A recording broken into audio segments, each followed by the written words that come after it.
Hey, salut tout le monde, c'est Zogba, j'espère que vous allez bien. Mes excuses, mes plus plates excuses en avance, j'ai la schnoufette. Et oui, ma mère m'a toujours dit, en avril, ne te découvre pas d'un fil. Je me suis découvert de 2 fils, bam, le rhume. Du coup, il y a des petits reniflements et donc probablement des petits cuts un petit peu limite parce que, on va éviter d'avoir le gros en plein milieu de la vidéo.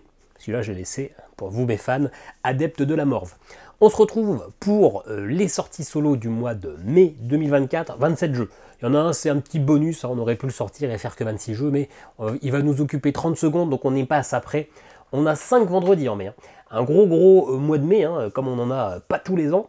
Et pourtant, ça ne sera pas la folie. Des jeux plutôt plaisants, plutôt intéressants, mais je pense pas que dedans, on aura forcément un des jeux qui sera dans le top 10 des jeux de fin d'année. Hein. Je peux me tromper, mais pour l'instant, ça me semble un petit peu limité. Comme d'habitude, n'hésitez pas à aller à la semaine qui vous intéresse, aux jeux qui vous intéressent, il y a tout dans le timer.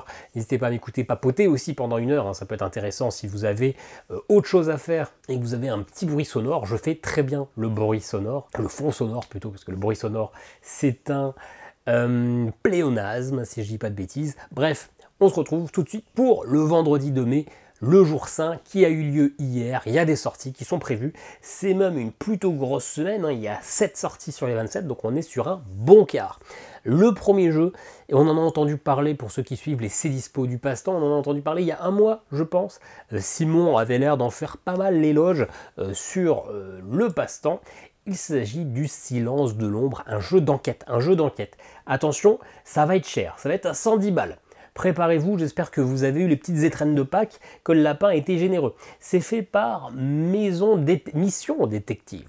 C'est, alors bon, 110 balles, on est toujours un petit peu, quand on achète un gros jeu avec des figurines, etc., on lésine pas sur les moyens, on y va toujours un peu franco, on claque le PL. Quand on est sur des jeux d'enquête, on a toujours tendance à se dire, oula, Codex Naturalis, Codex c'est cher, machin, etc. En vrai, on est souvent sur du 10 € l'heure. Hein. Les jeux d'enquête classiques, c'est 30 balles pour du 2h30. C'est un petit peu la routine. On a toujours l'argument de dire, finalement, c'est pas plus cher qu'un cinéma. Ce qui n'est totalement pas faux. Là, on est sur du 110 balles pour 3 épisodes, pour un total de 12 heures. Donc en fait, on est parfaitement cohérent avec ce qu'on a d'habitude. On a généralement du 30 € par épisode. Là, c'est du 3 épisodes, 90. On est un poil au-dessus, mais peut-être que c'est un peu plus vaste, un peu plus niche, un peu plus riche.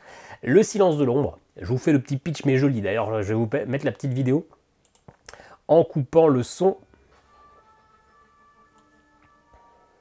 Hier, un cadavre a été retrouvé à l'intérieur d'un motel proche de Libourne. Il s'est passé quelque chose d'assez inhabituel. La scène de crime est vraiment stupéfiante.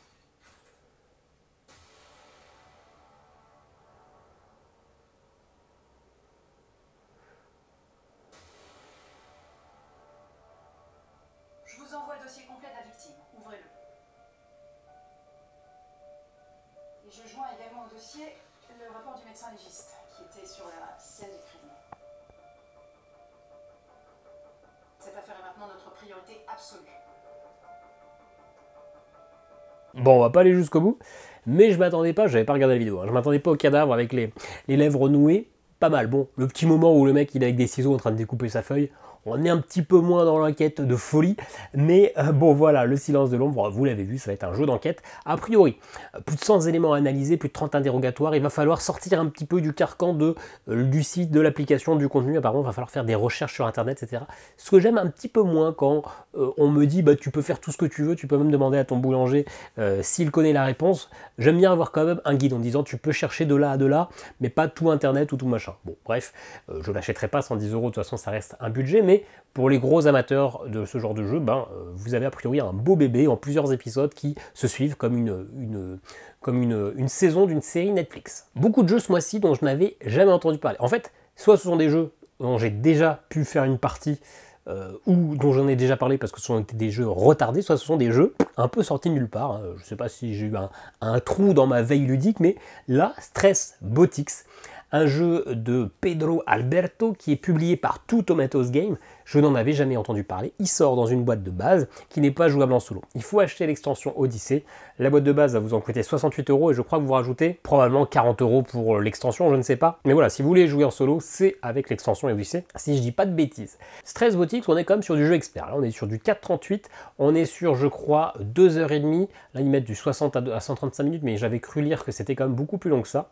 On va avoir un matériel plutôt joli. On est sur ce plateau-là, un grand plateau avec plein de couleurs, avec des petits robots. Alors je ne sais pas à quel point on a du matériel en plastique comme ça, on dirait un peu que c'est du Rewood à la manière de SETI ou autre. Voilà, et même si la photo peut paraître un petit peu en bordel, ça sera parfait pour parler un petit peu du jeu. Dans Stress Robotics, on va avoir notre petit plateau personnel et ça va être un jeu de programmation. Ça, c'est mon plateau personnel. Vous voyez qu'il y a un encart ici, un encart ici, un encart ici et un encart ici. Au début de la partie, il n'y a que les 2 encarts qui sont dispo. Tout simplement, j'ai des cartes en main. Je vais les choisir, je vais les jouer. Emplacement 1, emplacement 2, ce seront mes 2 actions de la manche. Une fois que j'ai programmé, que tout le monde a programmé, je fais ma première action, le voisin, le voisin, le voisin, ma deuxième. Si jamais j'ai débloqué la 3e action et pas les autres, bah moi j'aurai une 3e action. La petite difficulté, c'est que programmer c'est bien, mais quand vous avez utilisé votre carte de programmation, vous la perdez à tout jamais. Donc si vous jouez toutes vos cartes, vous commencez je crois avec 3 cartes au départ, si vous jouez toutes vos cartes, bah, vous n'aurez plus d'actions. Donc peut-être qu'il y a des tours où vous ferez 2 actions, d'autres où vous ferez 1 action, d'autres où vous ferez 3 actions, il va falloir gérer. Comment ça va marcher? Eh bien en fait quand vous faites vos actions, vous allez pouvoir, même si vous avez que 3 types d'actions je crois différentes, bah, une des types d'actions c'est d'activer ces salles-là, et vous voyez qu'il y a 9 salles différentes. Ici quand vous faites des déplacements il va y avoir différents trucs, il y a tout ça, enfin, il y a quand même beaucoup d'actions, parce qu'une grande famille d'actions va en comprendre tout un tas. L'idée ici, on va essayer de zoomer un peu plus. Ici, ce sont vos petits bots, hein, vos bêta-bots, qui sont petits, et il y a un alpha-bot, voilà, c'est le plus gros. Il va falloir essayer de suivre, en se déplaçant, de suivre un peu l'alpha-bot, qui lui va faire tac, tac, tac, tac, tac, tac, il va faire le tour du cadran. Et pourquoi il va falloir un petit peu le suivre? Parce que votre position par rapport à cet alpha-bot va dicter le nombre de cartes actions que vous allez pouvoir récupérer en fin de manche. Si vous êtes exactement sur la même case que l'alpha-bot, vous récupérez 3 cartes. Donc si vous avez joué 2 actions et vous en récupérez 3, vous faites du bonus, vous avez de quoi prévoir, programmer dans votre main. Si vous êtes juste dans le même tiers de luminosité, vous allez en prendre 2. Par contre, si vous êtes dans un champ différent, vous allez prendre qu'une carte. Donc il va falloir gérer là où vous voulez aller, parce que vous voyez qu'en fonction de l'endroit où vous arrêtez, vous allez activer des salles différentes et donc des actions différentes, mais suivre le mood de l'alphabot pour récupérer des cartes actions, parce que si vous n'avez pas de carte action, vous êtes dans la merde. Donc ça a l'air assez intéressant, une bonne gestion de ok, je veux optimiser mes actions, mais je veux optimiser ma main de cartes d'action. Ça a l'air plutôt chouette. Après, je ne sais pas à quel point c'est jouable en solo, à quel point le 4.38 est justifié ou pas, mais en tout cas, j'aime bien l'idée d'avoir des actions qu'il va falloir gérer, non pas au niveau de l'utilisation, mais au niveau de la gestion vraiment pure de ce que vous avez en main. Je trouve ça plutôt sympa. Là, c'est le petit bonus que je vous ai rajouté, parce qu'en vrai, moi, je vais l'acheter des One, mais c'est du pur bonus, hein. C'est un jeu enfant. C'est le nouvel épisode de Mon Puzzle Aventure, Phobos. Alors forcément, Mon Puzzle Aventure, c'est toujours des puzzles sortis de la gamme Ma Première Aventure. Donc ce sont des livres dont vous êtes le héros, mais pour les enfants, hein. Moi je joue à ça avec ma fille de 4 ans et elle adore. Et ben les puzzles aussi, elle les adore. En fait, elle a beaucoup aimé celui avec le dragon, beaucoup moins celui avec un peu la savane. La Phobos, je suis pas sûr qu'elle va le kiffer. Et attention, là on va être vieux jeu, on va être bien machiste. C'est pour les garçons, parce que c'est dans l'espace. Donc bien sûr que non, tout le monde a le droit d'aimer l'espace, mais ma fille, je la connais.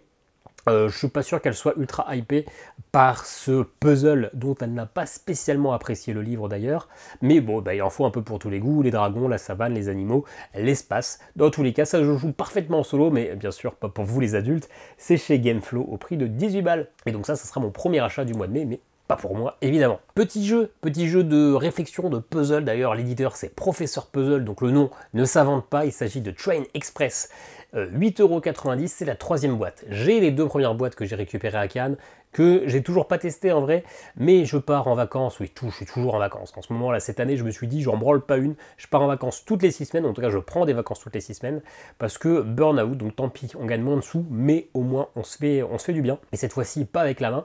Du coup, eh bien, je les prendrai. Là, celui-ci, c'est la version Train Express. Alors, ce sont des défis avec une petite carte plastifiée, avec un petit stylo Velleda pour répondre un peu aux casse-têtes, aux petits sudoku, etc. Je ne comprends absolument pas les règles, juste avec ce qui est écrit sur la boîte, et il n'y a pas trop d'informations. Il y en a plus sur Ludum que sur le site d'ailleurs, hein, de Professeur Puzzle. Amusez-vous, déjà c'est un bon début, et prenez la voie rapide vers la victoire avec ces défis évolutifs. Bon, Petit jeu de mots parce qu'on va jouer avec du train. Ok, mais comment ça se joue? Ces cartes réutilisables sont idéales à tout âge et parfaites pour se divertir, que ce soit à l'heure de pointe ou à l'arrêt pour une pause détente. On n'en sait toujours pas plus, on pense qu'on va se divertir, donc peut-être, ah, c'est un petit jeu de cartes, non pas du tout. On sait qu'on a des niveaux, utilisez les indices pour déterminer la position des trains. Voilà, donc là, on comprend pas spécialement avec ce dos de boîte sur quel genre d'indice on peut avoir pour comment utiliser les positions de train, mais peu importe, ça a l'air d'être un petit casse-tête avec des petites règles un peu type Sudoku. Dans cette ligne, vous pouvez mettre que X nombre de trucs, dans cette ligne que non, X trucs. D'ailleurs, je pense qu'on est ah, bah je viens de comprendre, on est en mode Picross, et j'adore les Picross. Là, dans cette ligne, on voit qu'il y a 2 cases qui sont noires. Ici, dans cette ligne, on sait qu'il y a 3 cases qui sont noires. Donc, on va essayer de croiser les informations pour savoir quelle case il faut noircir. Je viens de comprendre.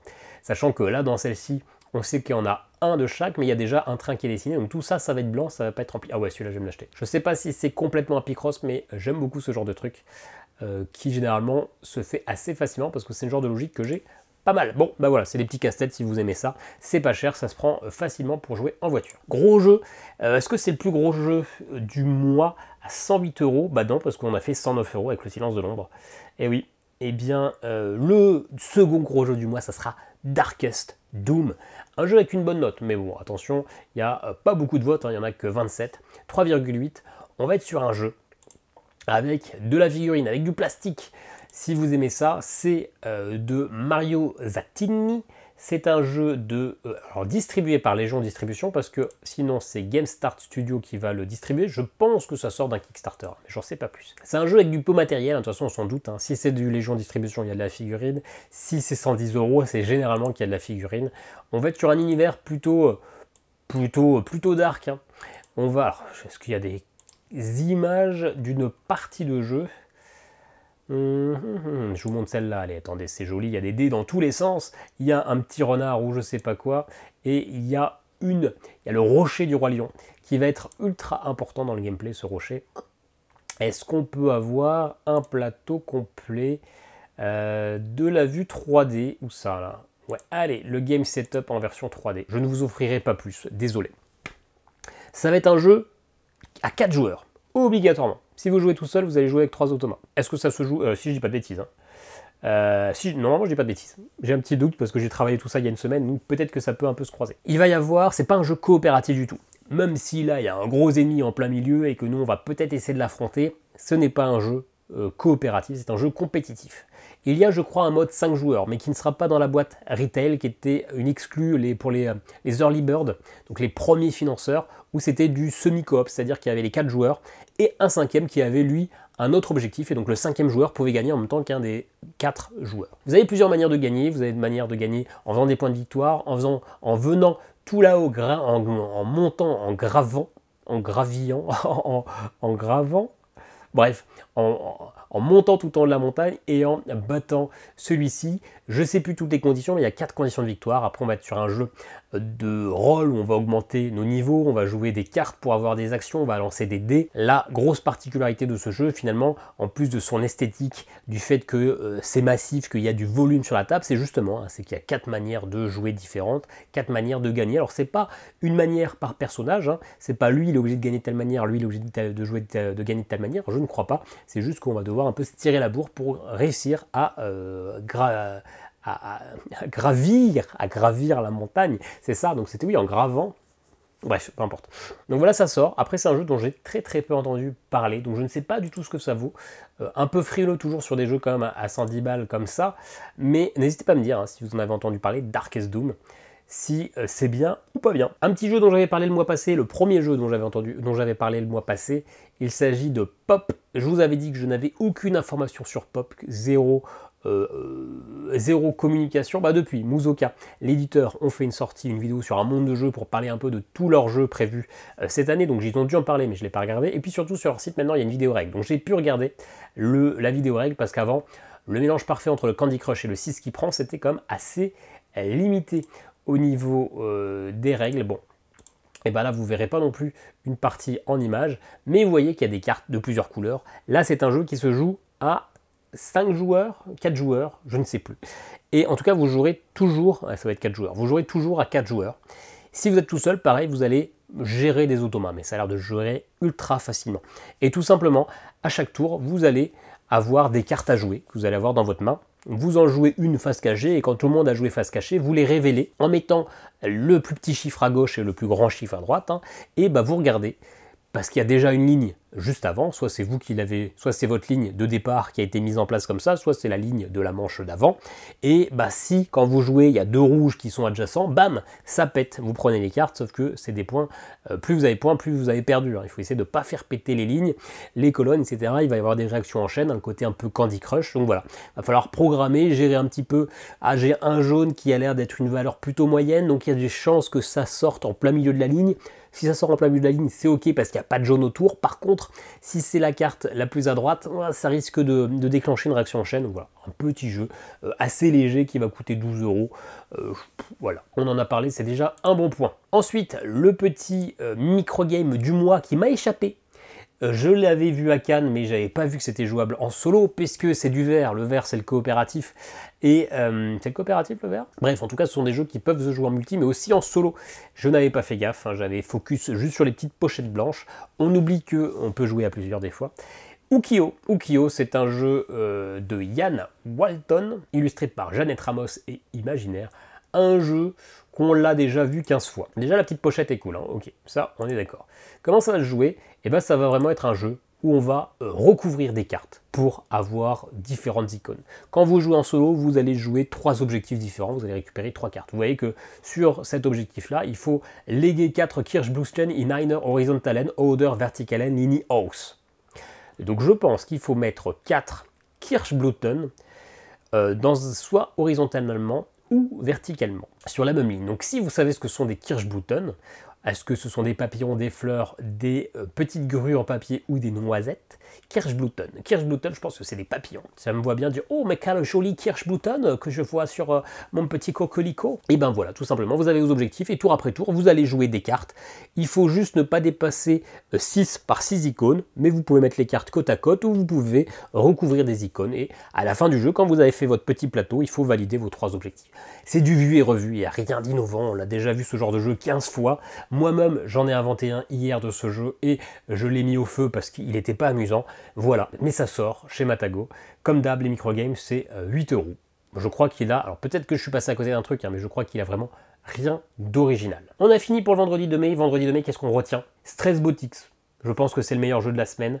Mais le vendredi de mai, à part mon puzzle aventure pour ma fille, je n'achèterai rien. Et rien qui m'a non plus, rien qui me semble vraiment assez fort pour justifier un achat. On arrive sur vendredi 9 mai. Encore un lendemain de jour férié. Le mois de mai va être rempli de ponts, mais comme d'habitude. Le premier, il s'agit de Jazzer, un jeu qui devait sortir le mois passé. Il a été repoussé. Tant mieux, parce qu'en fait, il y a un mode solo que je n'avais pas vu passer. Et pourtant, j'y ai joué à ce jeu. Et d'ailleurs, sur BGG, ils mettent 2 à 4 joueurs. Mais dans la description, ils mettent 1 à 4 joueurs. Bon, voilà, faut se mettre d'accord. C'est un jeu de Laurent Prin, qui m'a mis un petit commentaire sur ma vidéo le mois passé. C'est comme ça que je sais qu'il y a un mode solo. C'est par Creative & Cool, et j'y ai joué à ce jeu. J'y ai joué à Cannes. C'est... alors, c'était sur le stand de Pixie Game, mais ça va être distribué par Pixie, mais parce que je vous ai dit que c'était Creative & Cool l'éditeur. Et j'ai joué contre Mathieu de Ludovox, et je lui ai pété sa gueule. Je l'ai battu. Et oui, petit succès. Jazzer, c'est pas pour autant un jeu qui m'a forcément bouleversé, même si c'est un jeu qui est efficace. Le but va être de faire une pyramide de 3, puis 2, puis 1. Vous allez avoir toutes des cartes dans une rivière et vous allez avoir une carte, une main de cartes, je sais plus, je crois qu'on peut en avoir jusque 3. À chaque tour, soit vous prenez une carte, soit vous jouez une carte. Quand votre main est pleine, vous êtes obligé de jouer une carte.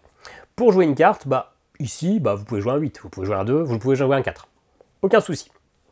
Pour la ligne du dessus, si vous voulez jouer cette carte, il faut que la valeur sur la carte soit la somme des 2 cartes du dessous, soit la différence.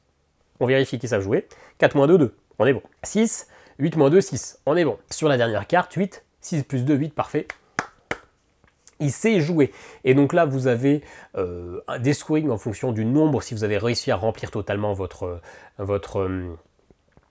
pyramide. Pour toutes les cartes qui restent en main à la fin de la partie, vous perdez des points parce que le but c'est pas d'accumuler, mais d'être le plus efficace. Vous avez un petit objectif secondaire qui dit que là par exemple, si vous avez toutes les cartes bleues au premier étage vous rapportent des points, toutes les cartes rouges au deuxième étage vous rapportent des points. On est sur du classique. La petite particularité c'est que vous avez 2 défausses. Vous pouvez jouer ces cartes dans cette défausse là. Vous pouvez jouer une défausse pour dire je place mon 2 dans cette truc là.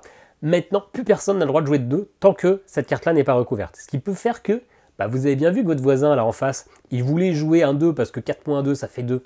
Bim, vous jouez ça, il est coincé, il va pas pouvoir aller récupérer de 2 de la rivière, il va pas pouvoir non plus en jouer. Et vous avez la même chose pour une défausse avec les couleurs. Donc voilà, il y a un petit jeu de on prend des cartes dans sa main, on essaie d'enquiquiner l'autre un peu. La partie, on a dû la faire en un quart d'heure grand max. C'est très rapide, c'est léger, ça marche. Après en solo, je sais pas du tout comment ça fonctionne parce qu'on va sûrement pas avoir ce côté d'embêter l'autre. Je pense que d'ailleurs, ça va être juste un simple casse-tête pour maximiser ses points.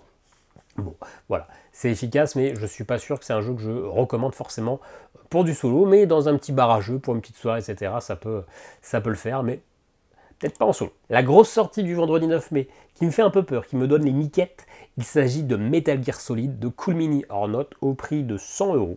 Qui ne connaît pas Metal Gear, un des jeux les plus emblématiques, le Solid, sur PS1, parce que les épisodes précédents sur MSX, etc., sur NES, étaient quand même ont quand même beaucoup moins marqué, il faut le dire, mais le premier gros, c'est le Metal Gear Solid sur PS1, qui avait une narration de folie, des cinématiques, une manière d'entraîner une narration, des idées de gameplay un peu folles, un jeu d'infiltration, pas le plus infiltration des infiltrations, hein, on pouvait y aller des fois un petit peu bourrin, mais bon, peu importe, hein, c'était une manière de concevoir l'infiltration, et un jeu a été proposé par Cool Mini or Not. Ça me fait un peu peur. Déjà, c'est pas très joli. En même temps, c'est pas joli, mais ça ressemble carrément aux salles vues du dessus sur PS1. Hein. Ça ressemblait à des couleurs comme ça, c'était pas fou, mais c'était le gameplay. Et donc, ça va être un jeu avec différents scénarios, une campagne, avec des niveaux d'infiltration, des niveaux contre des boss, les 14 boss emblématiques du jeu. Alors 14 boss? Non, il y a 14 uniques avec des missions d'infiltration et certaines de boss évidemment, parce que je pense que les boss sont plutôt là. C'est ça, il y en a 6 en tout, donc ça veut dire 8 missions. Non, oui, 8 missions d'infiltration et 6 de boss. On est sur du jeu avec des personnages, on va choisir hein, finalement notre personnage, on utilise plutôt Meryl, est-ce qu'on va utiliser plutôt Snake, etc. Ils vont avoir des actions un peu différentes, ils vont avoir leur petit deck d'actions différentes et on va pouvoir récupérer des équipements en début de partie et en cours de partie pour essayer d'aider. Ça va être coopératif, hein, forcément, on va devoir essayer d'arriver aux objectifs de la mission. Je trouve pas ça super joli. Les jeux d'infiltration, ou les peu auxquels j'ai joué, en gros Assassin's Creed Brotherhood, c'est des fois un petit peu chiant, un petit peu frustrant parce que souvent ça associe une petite mécanique d'aléa qui fait qu'on n'a pas totalement le contrôle de tout ce qui se passe, mais en même temps si on a trop le contrôle d'un jeu d'infiltration, peut-être que ça peut devenir trop calculatoire et trop simple. À quel point c'est un jeu qui va vraiment être là plus pour faire du licensing, etc. Je sais pas. C'est un jeu sur lequel je pourrais y craquer, hein, parce que Metal Gear Solid, mais d'un autre côté, je me dis que c'est aussi facile et qu'ils se sont peut-être dit que tout le monde va un peu craquer parce que c'est Metal Gear et que peut-être ils vont mettre un peu moins les moyens pour faire que le jeu soit bon. Donc, je sais que ceux qui l'ont backé l'ont déjà reçu. À quel point il sera vraiment disponible dans 2 semaines, je ne suis pas sûr. Je pense que ça va être reporté en vrai. Mais voilà, ceux qui l'ont backé, faites-moi un retour. Ça me fait un peu peur. J'ai un peu peur que ce soit un peu chiant, d'autant plus que du coup, c'est pas ultra beau à regarder comme matériel parce que c'est très bleuté, etc. Faites-moi un retour. C'est probablement une des grosses sorties du mois, mais ça peut être aussi un parfait loupé. Dimanche dernier, récemment, j'ai fait une vidéo avec les 3 nouveaux jeux de rôle auxquels j'ai pu jouer. Dans les fondations de l'imaginaire, il y en a un nouveau. Les As de l'Adriatique, voilà, il est que sur le Doom, il n'est pas sur BGG. 10 €. On revient sur un format un peu plus petit, comme les premiers, ce qui n'est pas plus mal, hein, parce que 10 €, ça reste plus accessible que 16, et du coup, on avait plus envie de peut-être tester en se disant, bon allez, c'est quoi 10 balles. C'est fait par Jérôme Miozo, donc celui qui avait fait, Chicago Kitchen, si je dis pas de bêtises, en tout cas celui où on gérait un restaurant à Chicago. Jérôme Miozo, c'est finalement le directeur éditorial des Fondations de l'Imaginaire. C'est lui qui a monté un peu cette idée d'éditer pas mal de jeux de rôle, si je dis pas trop de bêtises. Et donc là, c'est lui qui l'a écrit. On est sur un univers qui, sur le papier, m'attire pas des masses.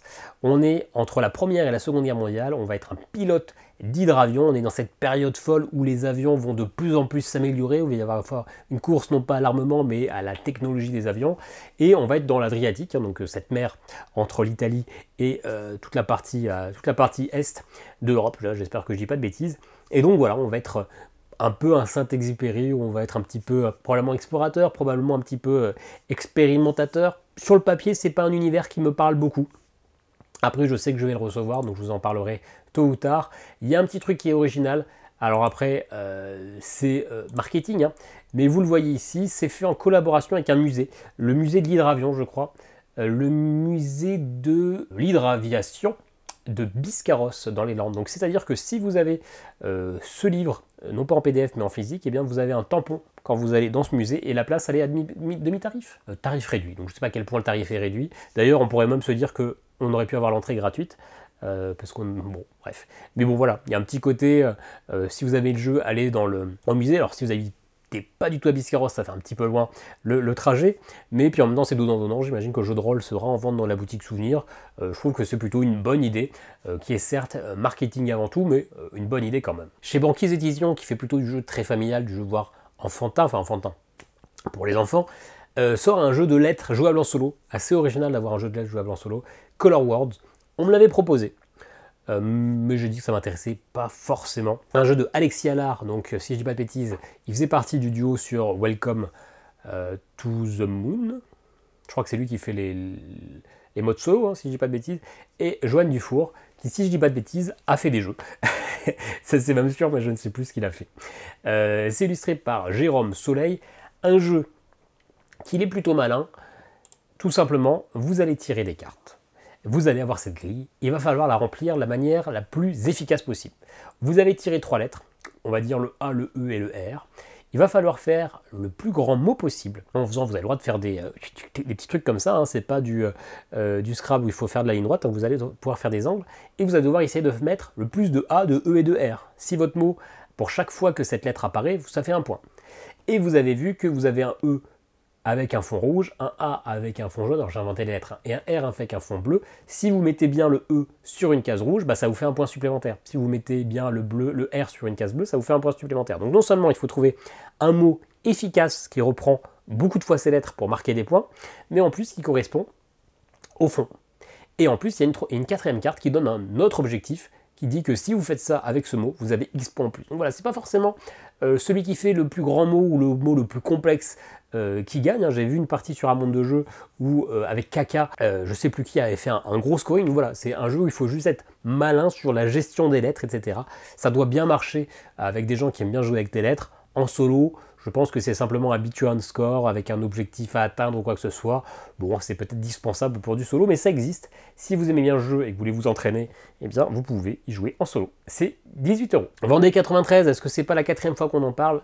Oui, en tout cas au moins la 3e fois. Il n'est toujours pas sorti et il sortira toujours à 80 € chez Fellowship of Simulation. Cette grande bataille, non pas de 1993, mais de 1793, pardon, en Vendée, qui va voir les deux armées s'affronter.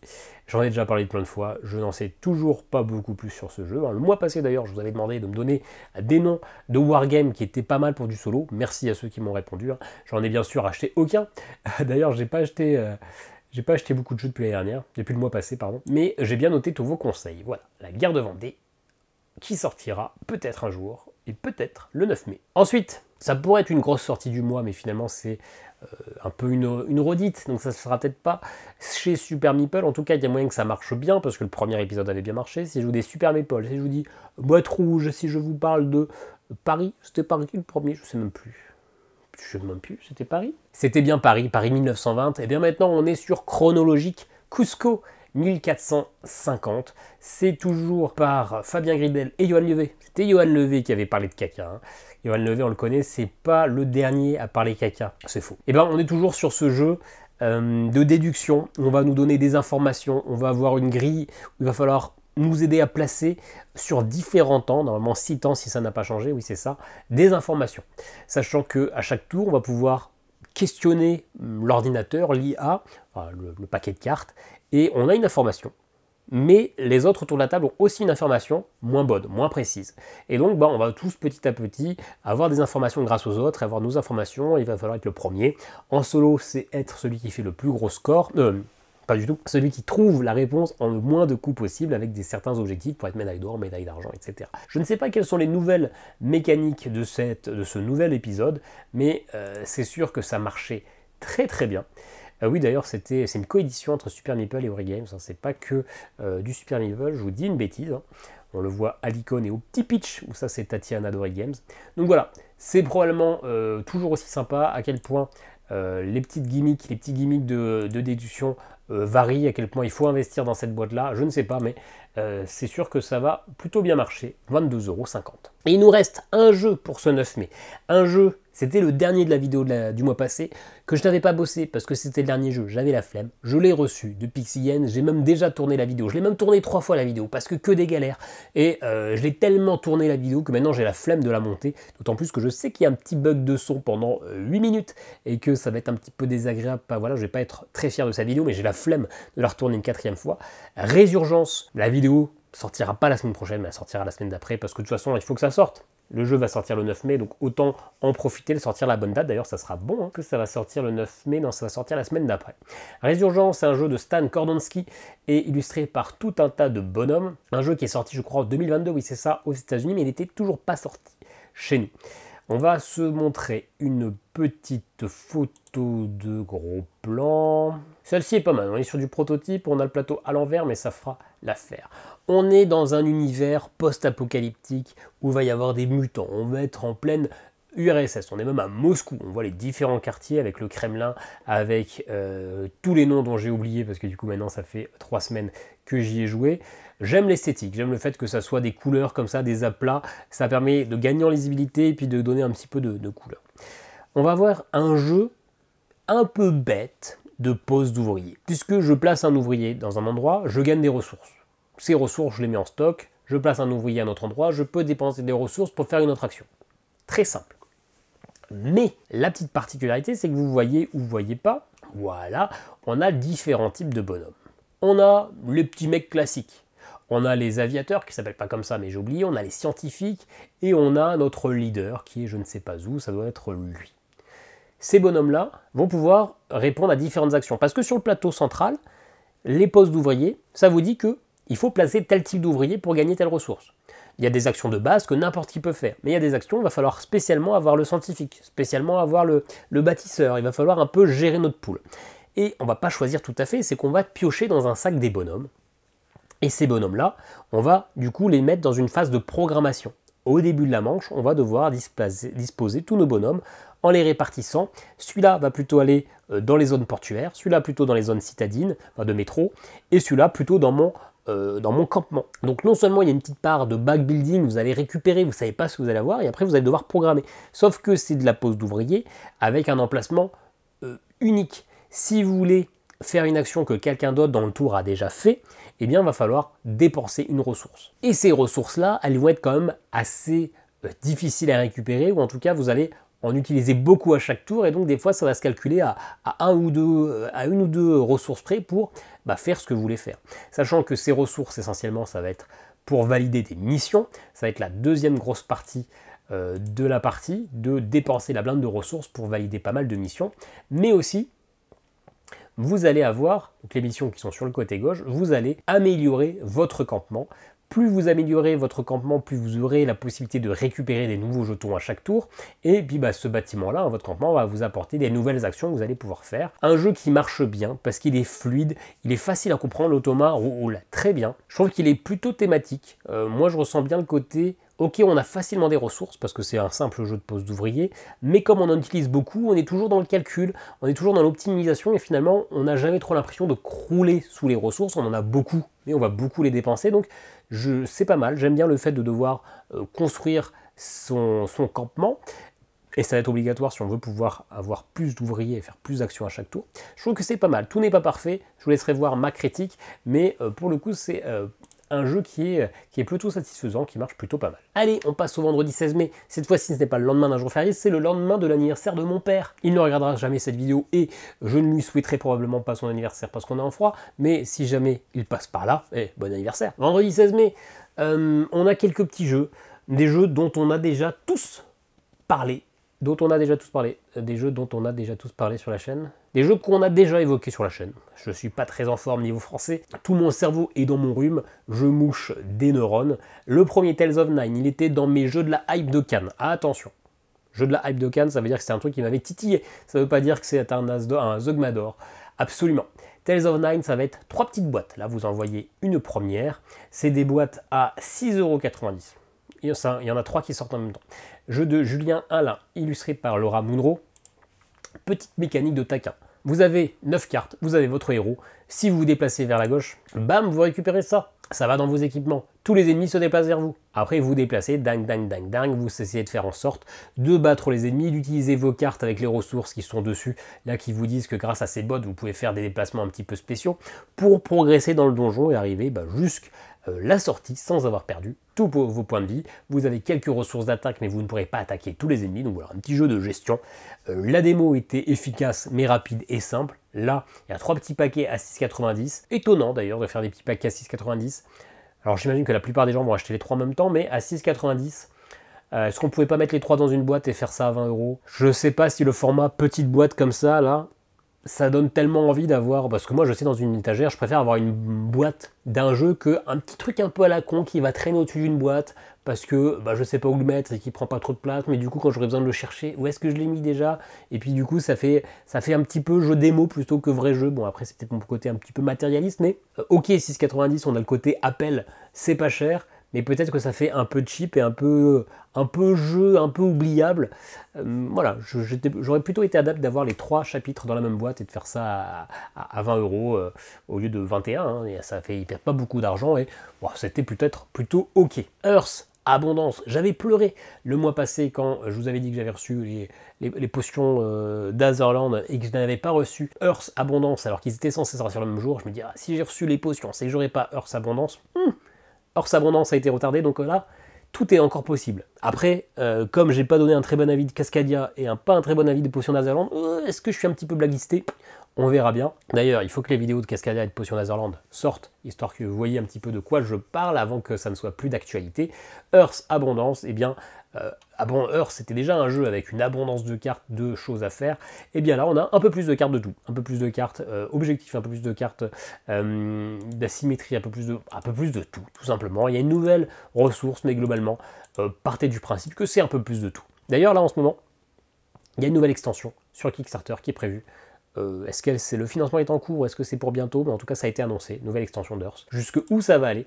Moi, si je ne le reçois pas, je vais l'acheter, parce que Earth, c'est un jeu que j'aime beaucoup, qui est pas toujours parfaitement jouable sur place. Il y a beaucoup de cartes, beaucoup de trucs, il y en a sur tous les arbres, blablabla, avec tous les trucs qui montent, qui ont tendance à se casser la gueule. Donc moi, je vous l'ai déjà dit, je joue sur BGA. Je garde juste les cartes scoring en physique, ceux qui sont tirés par BGA, je les prends en physique, je les ai sur ma table, comme ça, j'ai tout, parce que sur BGA, monter, démonter, machin, c'est un petit peu chiant. Là, j'ai mon plateau sur BGA et mes scoring toujours devant moi, comme ça, je peux bien réfléchir et je trouve que c'est la version optimale pour jouer à ce jeu de Maxime Tardif. Génial de Yellow, un jeu de Rainer Knizia qui date de 2004. Je ne sais pas s'il était déjà édité en France, mais en tout cas, il sera édité chez Yellow. Un jeu qui est un jeu abstrait. Vous voyez, on a un petit chevalet avec des tuiles. À chaque tour, on va mettre une tuile quelque part adjacente à une autre et tout simplement si vous mettez ce double rouge ici, eh bien vous allez tracer des lignes et sur chaque ligne, vous allez compter toutes les rouges. Vous avez une ligne de rouge là, une ligne de rouge là, une ligne de rouge là. Donc ça veut dire qu'à ce tour-ci, vous avez marqué X points avec des rouges. Et donc tout simplement sur votre petit tracker, le rouge, vous allez le mettre à X points. Sauf qu'à la fin de la partie, c'est pas celui-là, il est au niveau 7, vous marquerez 7 points, celui-là 9 points, non. Vous marquerez les points de votre curseur le moins avancé. Donc là, pour l'instant, vous êtes à 0 points. Donc voilà, c'est un jeu peut-être génial où il va falloir disposer pour faire pas mal de points, mais les répartir pour que tout monte à peu près de manière équilibrée. Comment ça se joue en solo, si ce sont des schémas à valider, des espèces de puzzles, ou s'il y a un beat one score ou un automa, je ne sais pas et je ne saurai jamais, je n'ai pas envie d'essayer. Ce n'est pas mon genre de jeu. Je suis ronchon aujourd'hui, pas grand chose de foufou, mais bon, c'est comme ça. Un autre jeu qui nécessitait peut-être pas d'être édité, c'est Trailblazer, l'édition Voyage chez Matago, un 22,50. Donc c'est un jeu qui vient dans cette jolie petite trousse dans laquelle vous pouvez ranger votre Game Boy Advance SP, qui est probablement à 22,50 le meilleur investissement pour cette boîte. Virez les cartes, mettez votre Game Boy Advance SP et allez jouer à Pokémon Emerald sur la plage. Vous serez en plus trop rétro, vous aurez la classe. En vrai, bon, on est peut-être un peu méchant, mais c'est juste que, encore une fois, ce sont des jeux qu'on a déjà vus 15 fois aujourd'hui. Peut-être qu'à la première édition c'était intéressant, mais maintenant est-ce que c'est toujours aussi rentable? Je ne sais pas. Vous allez avoir des cartes déjà avec un format bien relou, des petits dominos à mélanger, c'est casse-couilles. Et en solo, vous aurez un objectif qui va vous dire, par exemple, Sur ce premier niveau, il va falloir réussir, lié à ça, à faire 4 boucles. Donc vous allez placer des chemins petit à petit. Vous voyez que les chemins marrons peuvent se connecter qu'à des marrons, les saumons qu'à des saumons, les bleus qu'à des bleus. Et donc l'objectif vous demande de faire 4 boucles qui relient les trucs là. Donc ça peut être des boucles plus ou moins longues. Si vous avez réussi, bravo, c'est gagné. Il y a une petite mécanique un peu de draft. Vous allez avoir 6 cartes en main au départ. Vous allez en jouer 2. Vous allez en défausser donc 4. Vous allez repiocher 4 cartes. Vous allez en jouer 2. Vous allez donc en défausser 2. Et je me suis trompé, on commence à 8 cartes. On en joue 2, on en défausse 6. On en repioche 6, on en joue 2, on en défausse 4. On en reprend 4. On en joue 2, on en défausse 2, et donc ça, la manche est terminée, je crois que vous ferez 3 manches en tout.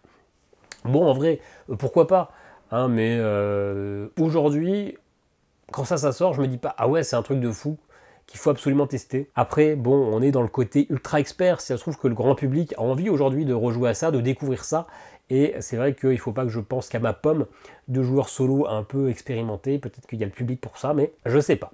Je sais pas. Allez, Flatiron, lui je l'ai reçu. Je l'ai reçu d'Asmodée, donc il y aura une partie, et c'est tant mieux parce que j'y avais joué contre Nils, des jeux en carton au Fige, il m'avait battu. Donc j'ai une revanche, c'est pas contre lui que je me revancherai, que je me vengerai, pardon. Mais c'est pas grave, l'automa va y passer, je vais le déboîter, je vais coller une photo de Nils sur les cartes et lui dire tiens, je te mets 2 points. Donc Flatiron, c'est un jeu de Isra C et Shay S, donc le couple d'auteurs, mais ils sont pas en couple, en fait j'en sais rien, je ne les connais pas. Derrière Cathédrale Rouge, derrière Shinkansen Zero Kei et derrière le Temple Blanc. Toujours matériel un peu minimaliste, jeu expert mais pas tant que ça quoi, c'est un jeu plutôt un Eurogame mais assez accessible, d'ailleurs on est sur 2,6 sur 5. On va du coup être dans l'univers du Flatiron, cet fabuleux bâtiment emblématique des États-Unis dont je n'avais jamais entendu parler, mais en même temps je n'ai pas une grosse culture, et en tout cas qui a cette forme là et qui est symbolisée par ces différents étages que l'on va devoir valider. Quand on a fini le bâtiment, la partie est terminée. Et à chaque tour finalement on va poser un de nos pions, enfin notre seul pion sur ce plateau. Vous voyez qu'il y a 4 emplacements. On a un emplacement un peu à part si jamais il n'y a rien qui nous intéresse, mais du coup moi je suis là, je suis obligé de me déplacer. Lui il est là, bah, je peux pas aller là, donc soit je vais là, soit je vais là. Et du coup il va y avoir une grosse partie de bah, je te bloque. Moi cette action je m'en fiche un peu, mais toi tu as vraiment envie d'y aller donc je te bloque. Sympa. Et puis bah, une fois qu'on est sur la zone, là par exemple cette personne là elle s'est placée à Broadway, soit elle va récupérer la carte qui est ici si elle peut l'acheter, soit tout simplement, elle va activer son petit plateau personnel. Elle était à Broadway, elle va faire toutes les actions de Broadway, sachant que les cartes, quand on les achète, elles sont bifaces, enfin bifaces, bimorceaux. Soit vous casez la carte au-dessus pour prendre l'action du haut, soit la carte en dessous pour l'action du bas. Et donc, au-dessus, vous pouvez mettre que 3 cartes, en dessous, vous pouvez mettre que 3 cartes, donc il va falloir un peu choisir, parce qu'après, quand vous faites vos actions, vous commencez par la première, puis la deuxième, puis celle sur le plateau, puis celle en dessous, puis celle en dessous, puis celle en dessous. L'idée, c'est de faire un moteur efficace pour gagner de l'argent, pour aller poser des pions de la même couleur, pour gagner des points de victoire. Attention, ces cartes, il va falloir gérer, il y a des petites icônes, il va falloir aussi équilibrer. Si vous avez trop d'icônes négatives, eh bien vous allez perdre des points de victoire. Donc souvent, les cartes très fortes ont pas mal d'icônes négatives, donc vous n'avez pas envie de placer toutes ces cartes sur l'action trop forte, parce que sinon vous allez perdre à chaque fois 5 points pour chacune des colonnes. Un jeu plutôt malin. Je ne sais pas comment ça se joue en solo. J'étais un petit peu dans l'expectative avant d'y jouer. En fait, c'est très efficace, assez fluide. À quel point on va y jouer, je pense qu'on aura vite fait le tour, hein, comme tous les jeux de ce couple-là, mais je pense qu'on a quand même quelques parties devant soi et quelques petits creusages de tête sympas pour un jeu qui est pour 23 €. 23 €, ouais, c'est pas cher. Donc pour ce prix-là, je pense que ça vaut clairement le coup. Ça sera pas un achat parce que je l'ai reçu, mais c'est clairement une partie, une bonne sortie pour le mois de mai pour ceux qui aiment les Eurogames sans trop de prise de tête. Allez, on est sur le 23 mai. Cette fois-ci, c'est l'anniversaire de ma mère. Elle ne regardera pas non plus la vidéo, mais je lui souhaiterais un petit message, hein, un petit SMS vers midi. On n'est pas salaud dans la famille, hein, on sait être généreux. Premier jeu, qui est en fait un jeu double. Amelia Davis, La quête du Graal, par Unsolved Enigmas, un jeu de Simon Kouas et Adrien Nivugoli, 35 €, ça va être aussi un jeu d'enquête. En vrai, je n'en sais pas plus, à part qu'il y a 10 heures d'enquête, 3 chapitres, plus de 60 documents, et que voilà, on va être dans l'univers du Graal. Bien. Passons rapidement, le gros de la sortie qui vient avec ça, c'est Excalibur. Est-ce que c'est un jeu solo? Oui et non. Mais je vous le présente très rapidement. Ça commence dans 21 jours, 9 heures, 10 minutes et 20 secondes. Ça va aussi coûter 35 €. Et en fait, l'idée, c'est qu'il va y avoir c'est un peu comme la chouette d'or. Il va y avoir cette épée d'une valeur de 250 000 €. Est-ce qu'elle vaut vraiment 250 000 € ou est-ce que ça a été un peu galvaudé pour nous faire acheter des boîtes? Je ne sais pas, mais elle a été cachée quelque part en Europe. Vous allez acheter la boîte, vous allez avoir une dizaine d'énigmes. pour progresser un peu, pour essayer de comprendre où cette épée peut être cachée. Et une fois que vous avez trouvé, si vous êtes la première personne à débusquer l'épée, bien vous l'avez gagnée. Bravo. Alors c'est peut-être pas l'épée directement qui est cachée, mais en tout cas, vous pouvez gagner cette épée d'une valeur de 250 000 € pour un simple investissement de 35 €. Donc franchement, c'est pas cher, ça vaut le coup. Je sais pas où elle est cachée, hein. J'ai pas l'info. D'ailleurs, si vous précommandez, vous pouvez avoir les énigmes, je crois, 2-3 jours en avance pour être le premier à trouver l'épée, hein. Ils sont malins. Ce qui m'a fait un peu rire, c'est qu'elle est cachée en Europe. Vous n'avez pas le droit à l'erreur, hein, quoi. Si vous pensez qu'elle est cachée 3 rues des spaghettis en plein milieu de la Roumanie, va pas falloir vous tromper, hein, parce que l'aller-retour en avion, déjà, ça va vous prendre un petit peu de temps. Et puis le petit billet, ça sera peut-être pas si rentable que ça, quoi. Donc, je sais pas si elle est vraiment cachée en Europe ou si c'est en France, mais ça peut être un peu risqué. Et en même temps, s'ils l'ont caché dans le jardin d'une personne, est-ce que vous avez le droit d'aller dans le jardin comme ça, le pauvre mec tous les dimanches? Bon, j'imagine que non, hein, mais l'idée est rigolote, mais il faut un petit peu de sous pour aller tenter. En plus, imaginez, vous avez fait l'aller-retour jusqu'en Roumanie, au moment où vous arrivez, vous avez un mec tout content, ah, j'ai l'épée, bah putain, t'as pris ta semaine de vacances pour rien. Donc, une bonne idée, mais je reste un peu circonspect. Allez, il nous reste 6 jeux, on va essayer d'avancer un petit peu. Une extension d'un jeu qui est sur ma wishlist depuis très longtemps, que j'essaie, que j'ai envie d'acheter. Il est souvent bradé, mais quand je le vois bradé, après je vais regarder sur Ocaseo, les lots avec les extensions finalement sont généralement au même prix que les prix bradés, donc je me dis ah ça vaut pas le coup, je peux attendre, je trouverai moins cher, et du coup finalement quand je veux acheter des jeux d'occasion, je vais plutôt acheter sur des jeux qui n'existent pas en boutique, genre des caisses, etc. Du coup j'achète jamais ce jeu. Il s'agit de la Baie des Marchands, un jeu de Johnny Pack, Karl Van Ostrand et Drake Villarreal, illustré par The Miko, c'est édité par Super Meeple en français, et donc là il sort une nouvelle extension qui s'appelle Grand Maître, qui d'ailleurs, dans sa version KS, c'était une big box pour tout ranger avec une nouvelle extension. Je ne sais pas la version retail, vu qu'elle va coûter 62 €, je pense que ça reste une big box, parce que c'est cher pour une extension 62 €, mais je n'en sais pas plus. La Baie des Marchands, globalement, je sais que on va choisir un personnage, un héros, et on aura un gameplay différent. Et c'est ça la richesse de ce jeu, notamment avec de plus en plus d'extensions, c'est que chacun va jouer à un jeu différent. On a toujours une phase où on va récupérer des ressources et il va falloir vendre, on est marchand, mais la manière dont on va pouvoir récupérer ces ressources va vraiment changer de notre personnage. Là, on va avoir 4 nouveaux héros dans cette nouvelle extension. Voilà, j'en sais pas vraiment beaucoup plus, mais c'est un truc qui me tente. Alors, il paraît que le solo marche bien, mais il faut une extension des grottes, cavernes, je sais plus quoi, mais dites-moi si ça vaut vraiment le coup, si aujourd'hui en 2025 c'est toujours un jeu sympa, ou si c'est un peu vieillot, c'est un peu dépassé, si on a fait beaucoup mieux. Voilà, c'est un jeu qui m'a toujours attiré par son esthétique, je suis pas un grand fan de The Miko, mais là, dans un univers très coloré, je trouve que ça marche vraiment bien. Et du coup, comme il y a tellement d'extensions, tellement de contenu, quels sont ceux qui sont vraiment indispensables, quels sont ceux qui sont pertinents, ça fait un beau petit billet, mais ça m'intéresse, donc faites-moi votre petit retour. Fate Flip, je vais contacter Origin pour essayer de l'avoir. On va dire que là je suis le public cible. C'est un jeu de Johannes Krener illustré par Anastasia Durova et Alena Nomava. Fate Flip, jeu uniquement solo. Ça va être peut-être une version améliorée là, de ce jeu qui était chez Yellow, là, qui était un peu naze. Short Stories, un truc comme ça. Bref, ça va être un jeu tout bête. Est-ce que c'est un jeu? Est-ce que c'est une aventure? Je vous laisse deviner. Fate Flip. Et ben on va devoir flipper, retourner des cartes. Vous retournez des cartes, vous avez un petit blabla, là vous êtes un naufragé, et vous avez un petit texte, vous aurez un choix. Ce choix va vous envoyer vers une autre carte, va vous faire monter votre vie, votre discipline, votre crew sympathie, donc la manière dont vous êtes apprécié par votre clan. Et donc vous allez devoir gérer ces ressources pour progresser à travers l'histoire, plusieurs fins, plusieurs morts possibles. On est sur du petit jeu classique, à la Carta Ventura, tout ça. Pourquoi pas, c'est au prix de 12 €. Celui-là sort maintenant, il y en a un deuxième qui est prévu pour dans quelques mois qui était aussi au Fige, et il y en a un troisième qui pour l'instant en prototype. Donc voilà, ça va être une gamme. Est-ce que c'est bien? Je ne sais pas, c'est pas cher. Est-ce qu'on a vraiment envie de refaire ce jeu une fois qu'on l'a terminé une première fois? C'est toujours le gros doute, mais est-ce que ce qu'on vit c'est sympa? Parce que Short Story Short ou un truc comme ça l'était clairement pas.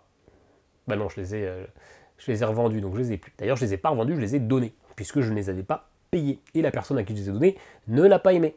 Et par contre, je ne sais pas si elle l'a vendu ou pas, mais en même temps, je ne veux pas le savoir. Allez, la grosse sortie du mois, mais qui n'est pas un instant buy, parce que je l'ai déjà. Il s'agit de Marvel Champions, les agents du Shield. J'ai tourné la partie d'ailleurs hier. J'ai fait mon avis juste avant de tourner cette vidéo. Vous l'aurez jeudi ou mardi prochain. Jeudi ou mardi prochain, je sais pas, vous verrez bien, mais vous aurez la semaine prochaine une petite partie solo sur Marvel Champions, 41 € FFG. On passe, on gagne du temps.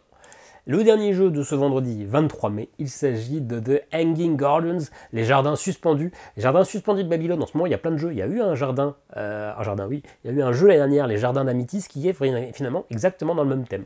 C'est un jeu de Grégory Grard et Mathieu Verdier, donc un duo, très à la mode en ce moment. Sur les traces de Darwin, Zénith, et c'est quoi l'autre jeu là qui a fait beaucoup de bruit? Je vais tricher. Château Combo, voilà. Je suis pas sûr que les jardins suspendus soient le jeu qui va le plus les faire manger cette année. Ça m'a l'air très classique. D'ailleurs, c'est dispo sur BGA. Si c'est mis pour l'instant, bon, ok, il n'a pas une très bonne note, mais que 55 avis, mais je pense que c'est ce qu'il mérite. C'est édité par Gigamic, donc on est vraiment sur du familial quand c'est Gigamic. Et en fait, c'est un jeu de pose de tuiles basique. On va faire notre petite pyramide.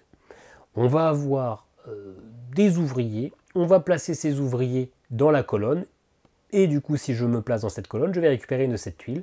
Cette tuile-là elle est gratuite, cette tuile-là va me coûter une ressource, c'est quoi? C'est des petits compas, celle-ci 2 compas, 3 compas, ok, vous la placez, ça reste de la collection de cartes classique. Si vous avez un arbre, 2 baobabs 5, 3 baobabs 9, il y aura les pans au premier étage 2 points, au deuxième étage 2 points, au quatrième étage 4 points, bref, des trucs classiques. Vous avez là-haut la possibilité, en dépensant de l'argent, de récupérer ces tuiles-là, qui sont des scorings supplémentaires que vous allez pouvoir placer sur des cartes que vous avez placées qui sont vierges, qui ont juste des petites fleurs. Ça, je sais plus. Mais ouais, j'ai pas compris quelle était l'idée originale de ce jeu. Ça me semble être juste un jeu où on va récupérer des cartes et les placer avec des scorings qu'on a déjà vus. Je suis dubitatif. Je suis dubitatif. Je suis pas sûr que ça apporte grand-chose. Contrairement aux précédents jeux qui étaient quand même plutôt originaux ou plutôt bien ficelés, là, je trouve ça très, très vu et revu. Dites-moi que je mens en commentaire. Allez, baf, c'est fini pour le vendredi 23 mai. La grosse sortie de ce vendredi, c'est Marvel Champions. Vous pouvez oublier probablement tout le reste. Et le vendredi 30 mai, 2 jeux qui ne sortiront probablement pas le 30 mai, comme tous les jeux des derniers vendredis. Ils sont toujours déplacés. C'est pas grave. 30 mai, on est juste après le jeudi de l'Ascension. C'est un mois de mai où tous les vendredis sont marquants. Le 30 mai, on a 2 jeux. Allez, on va commencer par le dernier, c'est histoire d'être plus rapide. Hop, on va commencer par Pirates de Maracaibo Commandant. J'en ai déjà parlé le mois passé. Ça a été déplacé. Est-ce que ça sortira? Une petite extension pour ce Pirates de Maracaibo, qui est une version initiée de Pirates de Maracaibo, qui reprend un feeling un peu similaire, mais qui propose vraiment un jeu différent, contrairement à El Paso, qui est vraiment la version simplifiée de Great Western Trail. Là, on n'est pas sur une version simplifiée de Pirates de Maracaibo. Ça y ressemble un petit peu, mais on est vraiment sur un vrai jeu. Et bah, Commandant, ça va rajouter des commandants, et donc ça va rajouter un peu d'asymétrie. On va bien sûr avoir un peu plus de cartes pour chaque truc, mais on va globalement être sur un peu plus d'asymétrie, et du coup des petites actions un peu différentes. Un jeu plutôt convaincant, mais avec peut-être des choix stratégiques un peu trop évidents et pas si prise de tête que ça, contrairement à El Paso, qui même si il est peut-être plus simple à gérer, a peut-être des choix un peu plus stratégiques et un peu plus impactants. Là, quoi qu'on fasse, on va marquer des points et peut-être un peu trop facilement, ça manque peut-être légèrement d'enjeu. Peut-être que cette extension va twister ça et faire que ça devient un peu plus casse-tête. Et le dernier jeu, original dans la manière d'être réalisé, mais encore une fois pas marquant. Star Explorer, un jeu de Lucas Copa, édité par Queen Games, par chez nous. C'est une sorte de flip and write. On va avoir cette carte-là du monde qu'on va glisser hop là-dedans. Et à chaque manche, on va tourner. Ce qui fait que comme on va dessiner des constellations et qu'on va tourner manche après manche, et bien à la fin, on aura dessiné toute la voûte terrestre. Dans l'idée, c'est plutôt pas mal fait, plutôt thématique. Vous voyez que on a commencé à dessiner des constellations. Au tour d'après, tac, on va tourner d'un cran. Donc certaines constellations vont disparaître transitoirement, mais il y aura toujours des endroits où vous aurez déjà fait des traits. À chaque tour, vous allez tirer alors je ne crois pas que ce soit des cartes comme ça, je crois que ça c'est peut-être les prototypes, je ne sais pas. Mais bref, vous allez tirer des cartes, des objectifs qui vont vous donner la forme que vous devez dessiner dans votre constellation. Et vous allez tirer des tuiles qui vont vous dire, plutôt, il va falloir jouer avec des jaunes et des roses avec rien dedans. Pourquoi? Parce que ça veut dire que pour ce dessin-là que vous avez fait, pour chaque jaune que vous reliez, vous marquez des points, 2 points. Pour chaque rose que vous reliez, vous marquez 1 point. Et pour chaque jonction entre une rose et une jaune, vous marquez 3 points. Donc voilà, ça va être un petit casse-tête où il va falloir répartir ça en laissant un petit peu de place parce qu'à chaque tour, vous allez devoir ajouter une autre constellation en essayant d'optimiser pour que ça score bien. Vous allez faire ça pendant 6 manches et après vous aurez un scoring total en essayant de battre vos adversaires ou j'imagine un petit tableau de score. Petit feeling thématique de créer la constellation qui est pas mal. C'est plutôt joli j'imagine à la fin. Après, encore une fois, c'est pas révolutionnaire pour un sou au prix de 31,50 €. Voilà. Qu'est-ce que je retiens de ce vendredi 30 mai? Bon, bah, l'extension de Pirates de Maracaibo, hein, parce que n'y a pas grand-chose, il n'y a que 2 jeux. Un mois un petit peu pauvre, hein. Il y a des jeux qui sont probablement intéressants, mais de vraiment marquants. Peut-être que Metal Gear Solid peut être marquant. Je dis pas qu'il n'y a pas de jeu bon, hein. Il y a Flatiron c'est bon, Résurgence c'est bon, mais ça va pas marquer les esprits indéfiniment. Donc voilà, un mois un petit peu léger. Marvel Champion bien sûr, mais encore une fois, ça ne va pas révolutionner, hein. C'est déjà du connu et reconnu. Bon, bah tant mieux, on se réserve pour le mois de juin qui sera peut-être un peu plus riche. On verra bien avant de faire la petite pause de l'été. On sait bien que l'été, il n'y a pas grand-chose qui sort, donc bon, un petit mois 2025, une petite année 2025 pour l'instant assez tranquille. Mais on dit ça chaque année, et puis finalement à la fin de l'année, on trouve plein de jeux à mettre dans nos tops, donc à prendre avec des grosses pincettes. Voilà, n'hésitez pas à dire ce que vous en pensez, à commenter, partager. Est-ce que j'ai oublié des jeux? C'est bien possible. Pour ceux qui suivent le périple, Batman, ça progresse, hein, je prends mon temps. On en est là, hein, vous voyez que c'est bientôt terminé. Ça marche très bien, c'est un plaisir. Pour ceux qui se demandaient si c'est pas trop chiant d'avoir que du Lego de plat, en fait, il y a quand même beaucoup de couches. Il y a 3 ou 4 couches de profondeur.